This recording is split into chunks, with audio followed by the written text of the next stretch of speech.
Hola, ¿qué tal? Qué alegría saludarlos aquí en el capítulo 3 de este podcast, Basta de Silencio. Es un privilegio y una oportunidad muy linda para nosotros seguir compartiendo este mensaje con vos, con todos los amigos que nos están acompañando en esta producción. Un tema tan delicado, tan importante, pero que justamente hay que hablarlo, basta de silencio. Nuestro tema a lo largo de estos 3 capítulos ha sido y continúa siendo el abuso sexual infantil. Tenemos la alegría de saludarte desde la Universidad Adventista del Plata, quien te habla, Rodrigo Arias, docente y director de la carrera de Psicología en esta universidad, y nuevamente con un equipo de primera que permítanme, un sano orgullito, ¿sí? Las presento en el caso de hoy. Son estudiantes de 5º año de la licenciatura en Psicología, terminando la carrera, como me gusta decirles, aquí a la vuelta de la esquina, ya armando el consultorio, a punto de ser psicólogas, y nos están acompañando entonces las chicas en el último capítulo, insistimos, de este podcast, Basta de Silencio, hablemos del abuso sexual infantil. Y en un momento vamos a comentar cuál es el tema de este último capítulo. Primero entonces la bienvenida, gracias por allí, por acompañarnos, vamos de punta a punta. Tu nombre y de dónde has venido para cursar la carrera aquí en la Universidad Adventista del Plata. Bueno, mucho gusto, es un placer estar acá. Bueno, mi nombre es Irene Rojas, yo soy de Salta Capital. Qué lindo, Salta, ¿es cierto lo que se dice Salta la linda? Sí, es Sí, verdad. y bueno, justo a vos te pregunto, ¿no? Pero qué lindo. Bueno, gracias Irene por acompañarnos. Por acá seguimos. Bueno, yo soy Greta Gadea y vengo de Posadas Misiones, así que... Bien presente Misiones. Uh-huh. Entonces tenemos muchos alumnos de Misiones en la universidad. Sí, de un lugar muy caluroso. Sí, pero bueno, en invierno hace frío. Más o menos. No tanto. Más o menos. Bueno. Bienvenida entonces, gracias por acompañarnos, gracias Greta. A ustedes. Y nuestra última integrante del equipo. ¿Cómo están? Bienvenida. Yo soy Brenda, soy de acá y de allá. Nací acá, pero toda mi vida viví en Buenos Aires, así que ya a este punto soy porteña por adopción. Bien, pero ¿de acá dónde? De acá de Libertador San Martín. De Libertador San Martín, pero vas sumando más años en Buenos Aires. Sí. Bien, sí, así sí. que y allá... O sea, por adopción, porteña. Bien, sí. Y está buena parte de tu historia. Bueno, chicas, qué bueno contar con ustedes para hablar. Entonces, en el último capítulo de esta producción, llegamos a, de alguna manera, el punto más álgido, más crucial. ¿Cómo continúa la vida después de un abuso sexual infantil? Hay estadísticas que dicen que muchos años después recién se lo puede hablar. Y todo ese tiempo que pasó, y cuando lo lograste hablar, decir, digamos, la sanidad es inmediata o ¿cómo se sigue adelante? Tenemos el valiente y valioso testimonio hoy de una de nuestras estudiantes. El diálogo va a ser aquí, entre toda la mesa, pero especialmente gracias Irene, gracias por compartir tu experiencia tan rica en todo sentido, porque es tu testimonio personal, pero también tu mirada ahora como psicóloga, prácticamente, también como mamá, ya nos vas a contar cómo comenzó esta historia en tu vida. Bueno, primeramente, nosotros cuando éramos muy chiquitos, hace más de 20 años, como comenté, soy de Salta Capital. Mis padres en 6 años tuvieron 5 hijos y yo soy la menor de esos 5. Éramos de una zona, pero muy, muy humilde. En su momento alquilábamos, después mi mamá, gracias a Dios, pudo tener una casa precaria, pero bueno, la teníamos. En ese contexto yo tenía 4 años y ahí mi hermana tenía 5, la otra tenía 6, así éramos chiquititos. Y como éramos de muy escasos recursos, mi mamá y mi papá se iban a trabajar a las 6 de la mañana o 5 y volvían a las 8 de la noche. Estaban literalmente todo el día afuera. En ese contexto también lo que sucedía era que mi papá era alcohólico. Cuando iba con mi mamá a trabajar, entre comillas, digamos, mi mamá era la que trabajaba y él consumía alcohol. A nosotros nos dejaban al cuidado a veces de algunos vecinos, y en ese entonces, cuando yo tenía 4 o 5 años, nos dejaban a cargo de mi tío y de mi abuelo. En ese momento yo lo que sí me acuerdo fue que cuando ellos se iban a trabajar en la mañana, o sea, nosotros nunca estábamos tranquilos. Si bien no éramos conscientes de la situación, era como que todos nos queríamos ir con nuestros papás a trabajar. Nadie se quería quedar. Y bueno, en ese momento, bueno, mi tío nos cuidaba, pero lamentablemente mi tío abusó de más de uno de nosotros. Y bueno, que eso, bueno, acarrió muchas cosas porque no lo hablábamos, pero no lo hablábamos no por... En mi caso, yo no lo hablaba porque no, es como que estaba muy...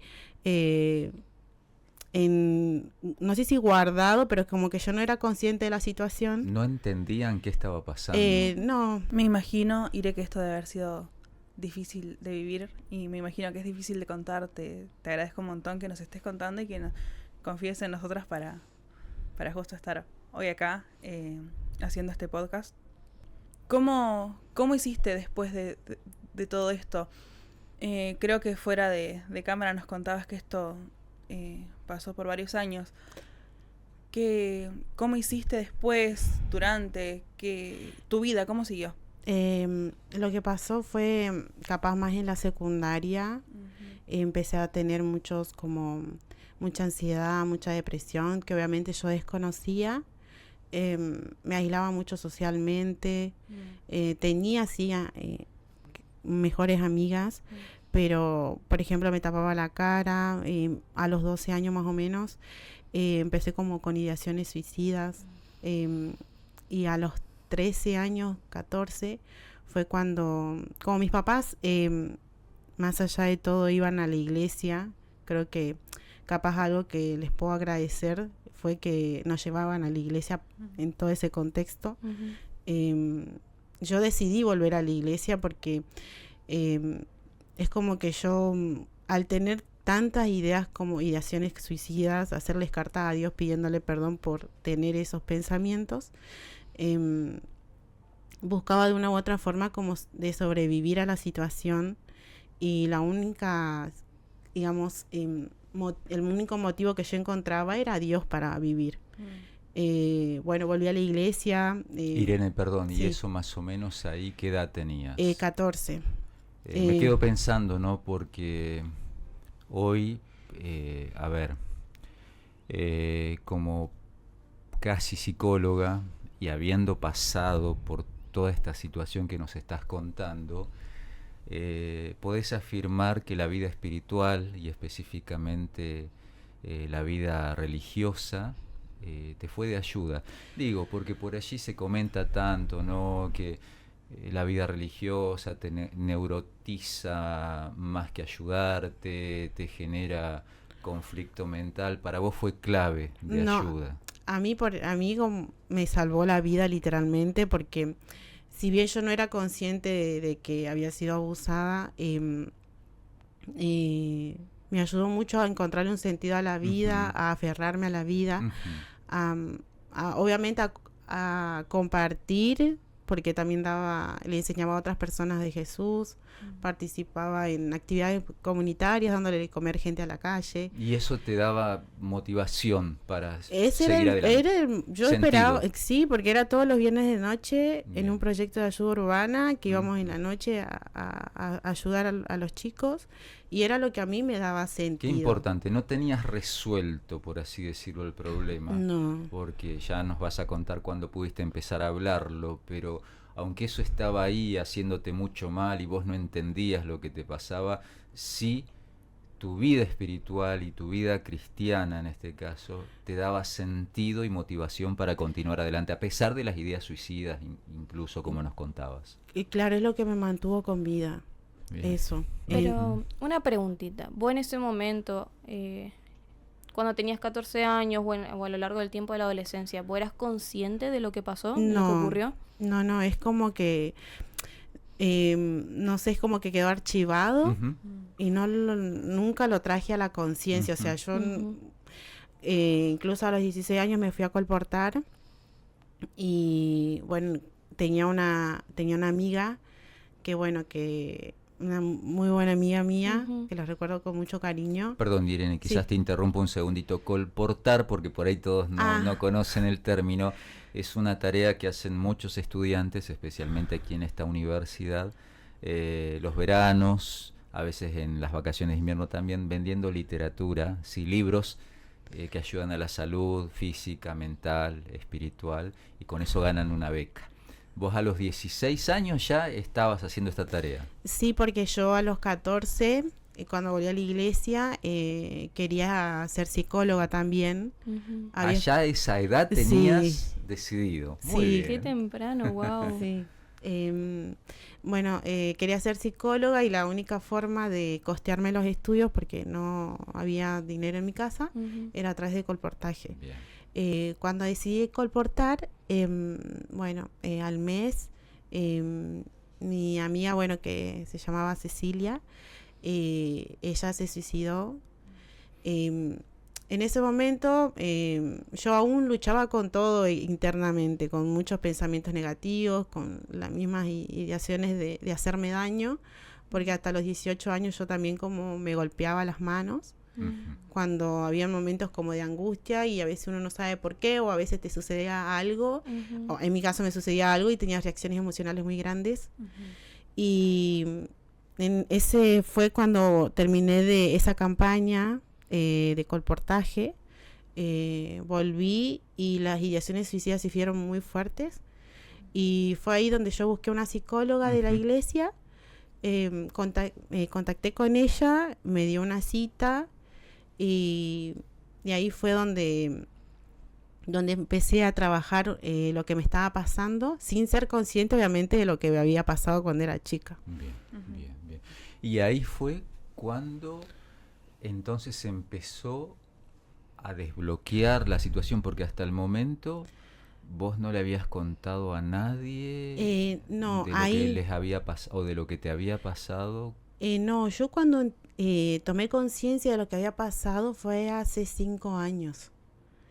O sea, yo todo ese momento, En todo ese momento no tenías ni idea de lo que había yo ocurrido. claro, no sabía lo que había pasado. O sea, sí sé que había mucha violencia en mi casa, porque Ujú. hasta ese momento lo vivíamos, pero nunca había sido consciente de lo que nos había pasado a nosotros desde chicos. Vos no lo podías definir hasta ese momento no- como abuso sexual que sufría en mi infancia.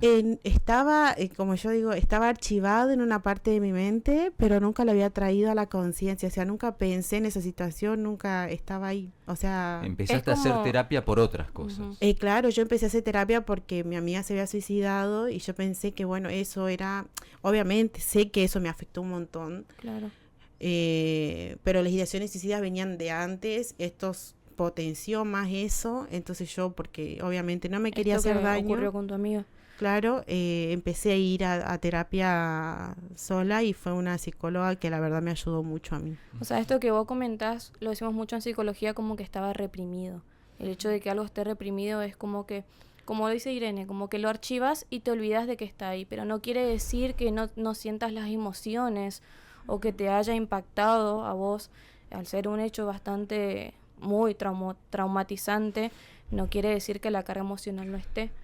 Porque claramente ibas llevando todo eso dentro tuyo y eso te iba afectando, te iba pesando, pero fue muy valiente de tu parte, muy valiente y también muy, que bueno, eso después lo vas a contar, muy resiliente el hecho de que quieras buscar ayuda profesional.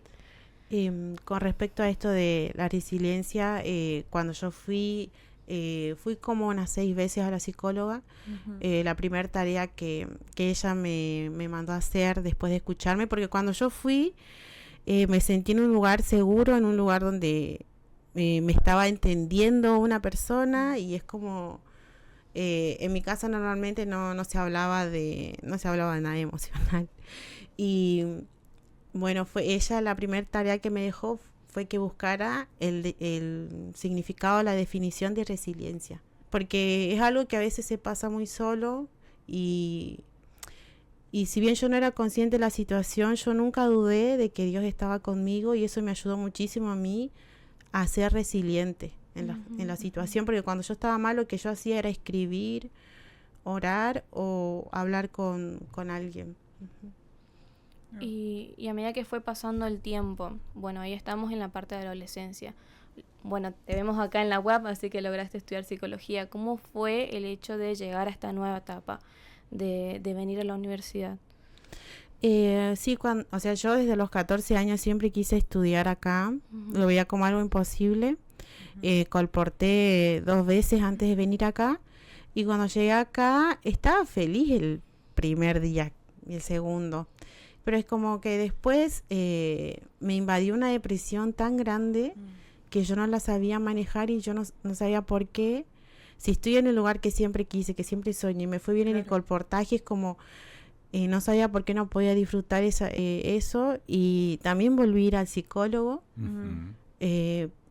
Me ayudaban obviamente, pero yo no era consciente de lo que me estaba pasando. Digo, bueno, estoy con donde yo siempre quise y no lo estoy disfrutando. Incluso me iba muy mal académicamente, pensé que tenía problemas del aprendizaje, un montón, hasta quería abandonar, pero después, como yo comenté, hace 6 años o 5, no me acuerdo bien, hablé con mi hermana, mi hermana mayor. Ella se abrió conmigo y ella me contó que, bueno, mi tío había abusado de ella y bueno, y de más de uno de nosotros.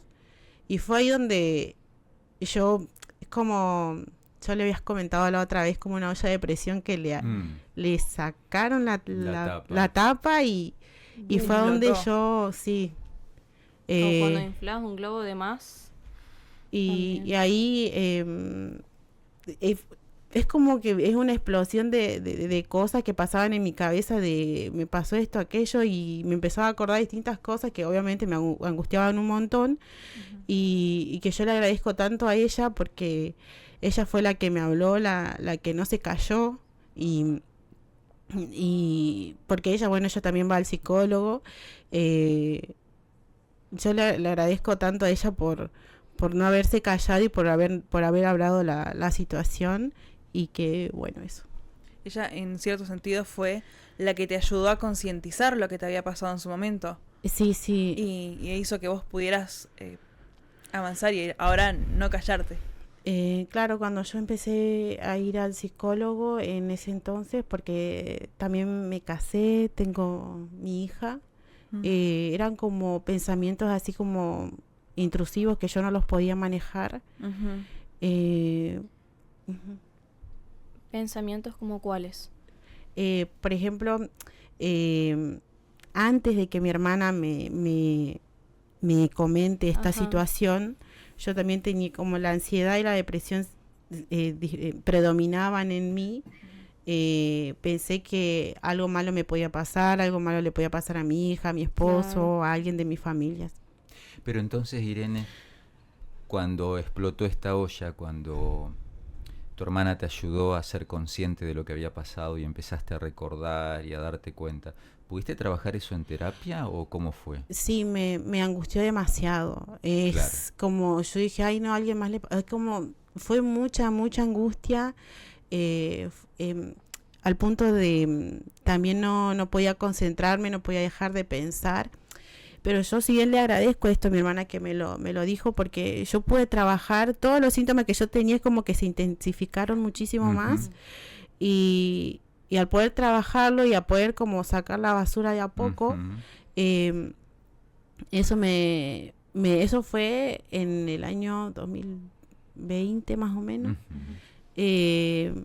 Me ayudó muchísimo a hacer terapia, y de ahí no es que fui 1, 2, 3 veces, fui un proceso largo. Sí, sí. Como ya te lo había planteado la primera vez la psicóloga a los 16 años, que nos contabas hace un ratito, ahora en este nuevo proceso, siendo consciente ahora de que esto lo arrastrabas de pequeñita, bueno, comprobaste que justamente es un proceso que lleva tiempo. Sí, me ayudó mucho la psicóloga a controlarlo, a manejar o a darme herramientas con lo que me pasaba. Ujú. Me enseñó mucho acerca de cómo manejar la ansiedad. Ujú. También fui al psiquiatra, me medicaron Bien. durante un tiempo Ujú. y que eso yo creo que ahora igual voy a la psicóloga, no Ujú. tan seguido, pero sí voy, a manejar esos pensamientos, a sacarlos, a hablarlos y a no callarlo O sea, más. quiero subrayar esto. Lo que podías hacer, lo hiciste y lo estás haciendo. No es que la solución llega mágicamente, no es que la sanidad se produce de la nada. Incluso quiero destacar esto, Irene, siendo cristiana, siendo una persona de fe como sos y me consta, no es que pensamiento mágico, Dios mío, cambiame, saname en esto, no. Hiciste y estás haciendo un proceso y eso con la bendición de Dios te va sacando adelante. Es un proceso largo. Obviamente depende de cada uno, Bien. pero fue un recorrido muy largo. Ujú. Lamentablemente, la gente lo sufre mucho.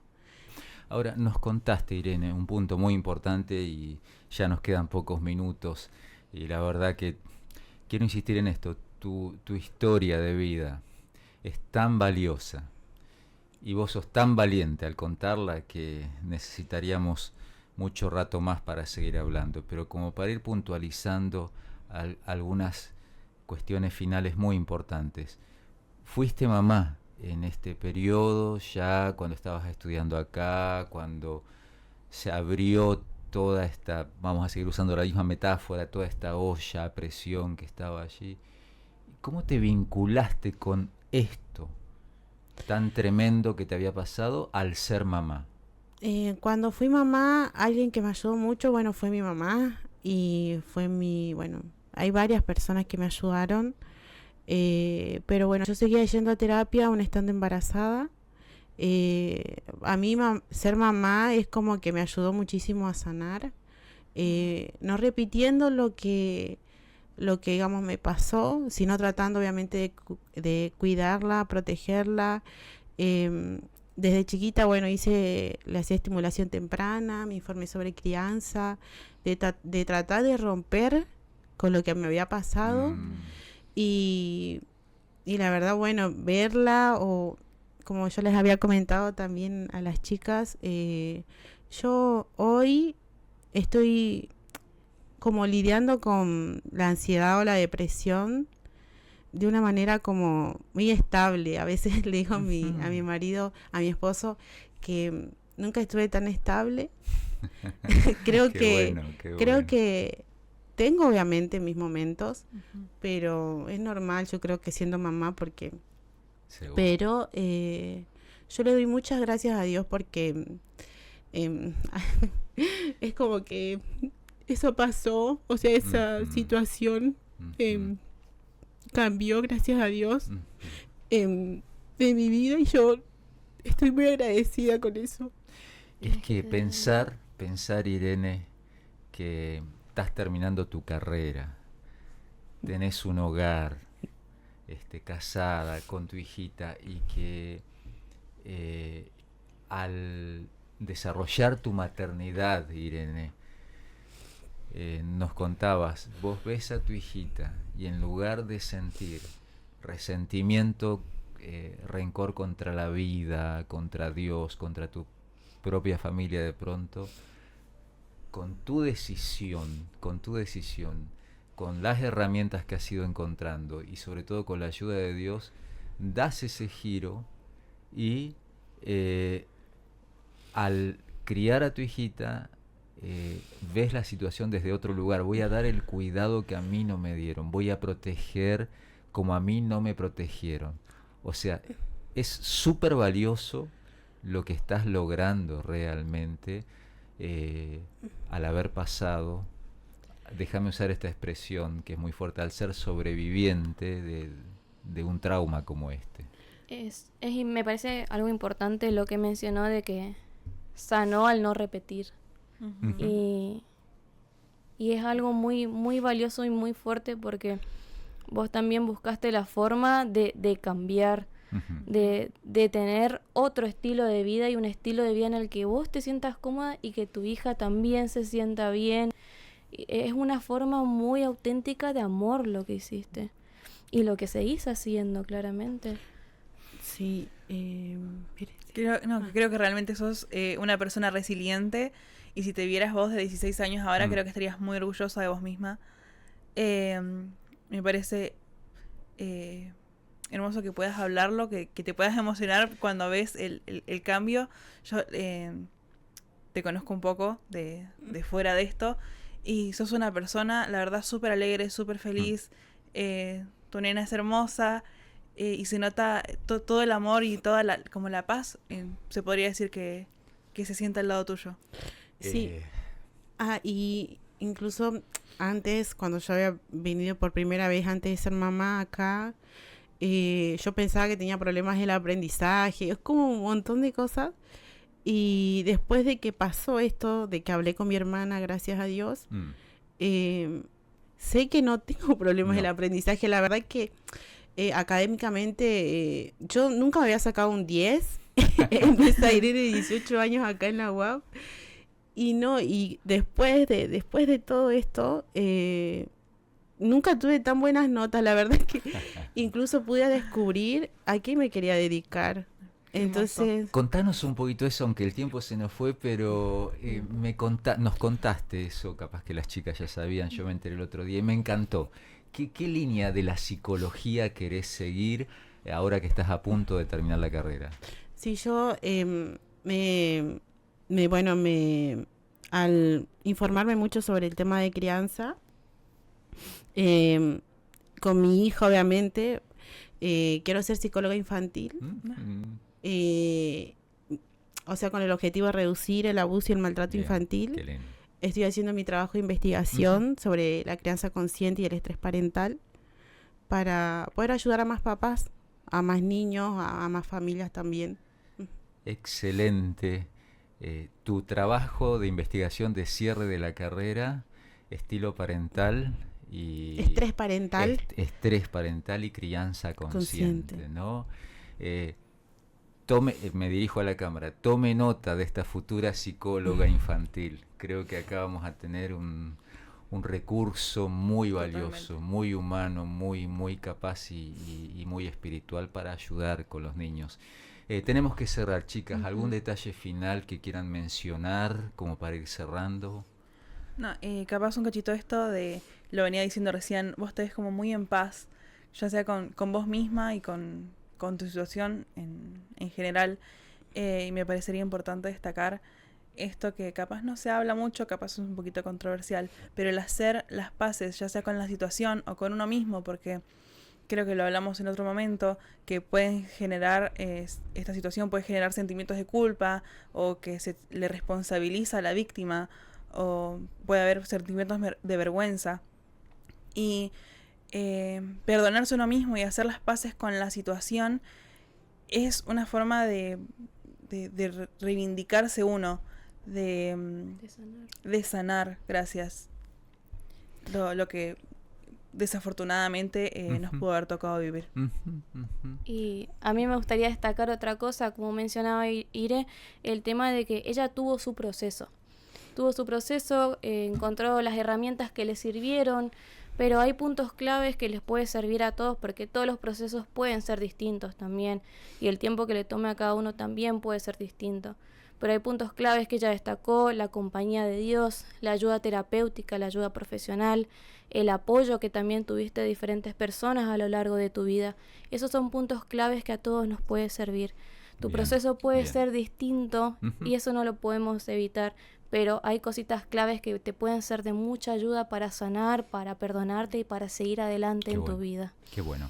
Irene, ¿alguna palabra final que quisieras decir ya cerrando? Nada. ¿O algo para destacar? Hablar, porque no, ya pasó, no, ya está. ¿Para qué hablar ahora si ya es tarde? No, hay una frase que me gusta que dice que el pasado no ha pasado. Bien. Y bueno, que busquen ayuda. Obviamente de la familia sí, pero a veces la familia por mantener la Sí. paz o la, no sé, la armonía entre comillas, buscar ayuda profesional.